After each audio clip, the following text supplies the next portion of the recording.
नवरात्र का दूसरा दिन माँ ब्रह्मचारिणी को समर्पित माना जाता है। इस दिन भक्त उपवास रखते हैं और तपस्या, संयम तथा साधना का अभ्यास करते हैं। लेकिन संत कबीर साहिब हमें बताते हैं कि भक्ति केवल व्रत, उपवास या बाहरी आडंबर से पूरी नहीं होती। सच्ची भक्ति का मार्ग तो भीतर से होकर जाता है, जहाँ आत्मा और परमात्मा का मिलन होता है। कबीर साहिब कहते हैं, माला फेरत जुग भया, फिरा न मन का फेर। कर का मन का छोड़ दे, मन का फेर।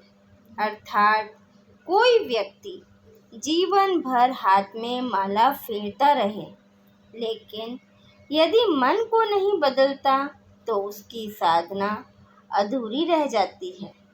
भक्ति का मार्ग मन को बदलने का मार्ग है। मन को लोभ, मोह, क्रोध और अहंकार से मुक्त करने का मार्ग है। दूसरे दिन की साधना का अर्थ है भक्ति का सही मार्ग चुनना। लोग देवी की मूर्ति के आगे दीपक जलाते हैं, फल और फूल अर्पित करते हैं, लेकिन कबीर जी हमें याद दिलाते हैं कि असली देवी वही है जो आपके हृदय में प्रकट हो, और वह तभी प्रकट होगी जब आप सच्चे सतगुरु से नाम ज्ञान प्राप्त करते हैं।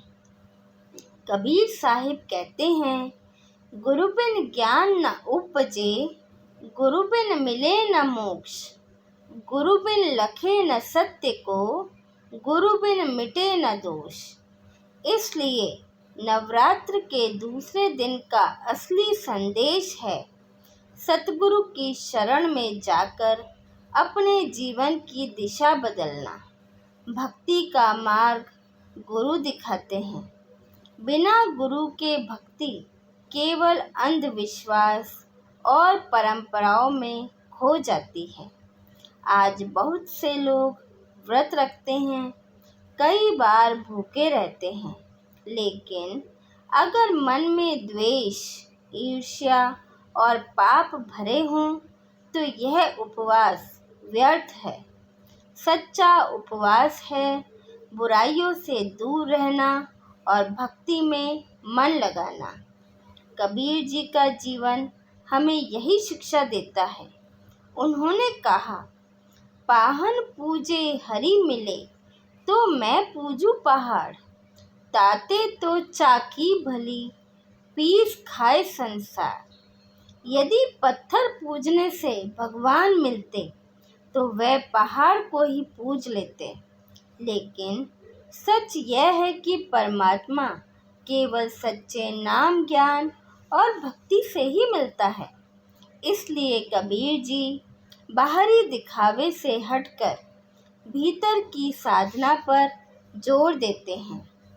दूसरे दिन माँ ब्रह्मचारिणी तपस्या और संयम का प्रतीक मानी जाती है। संत कबीर साहिब उसे भक्ति के मार्ग में अनुशासन और आत्म संयम से जोड़ते हैं।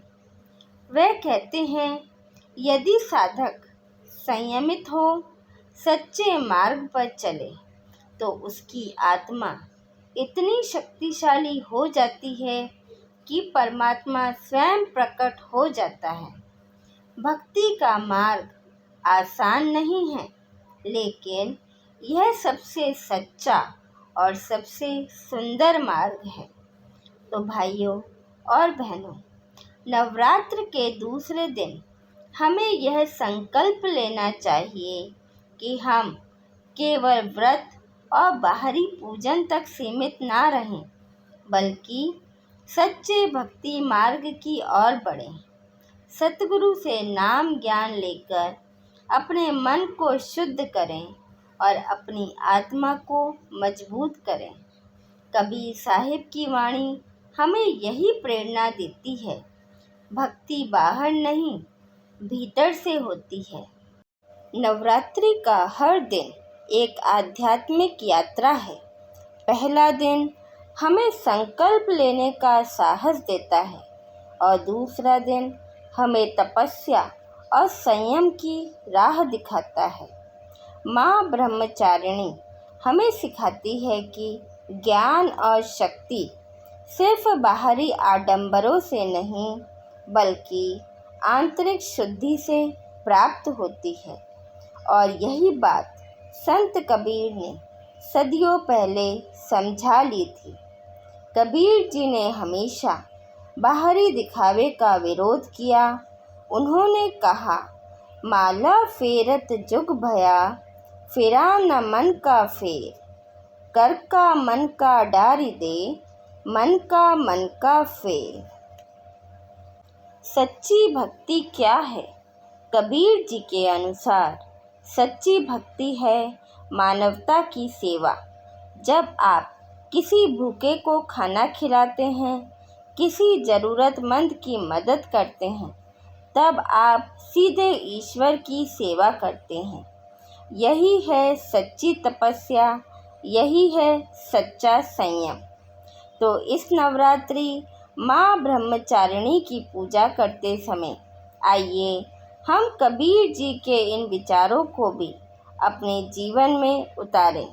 हम सिर्फ बाहरी पूजा पर ध्यान ना दें बल्कि अपने मन को शुद्ध करें, अपने भीतर के अहंकार और क्रोध को खत्म करें। याद रखिए, भक्ति का असली मार्ग हमारे अंतर्मन से होकर गुजरता है। यह दूसरों की सेवा में है, यह हर जीव के प्रति दया और प्रेम में है। यही है नवरात्रि का असली संदेश।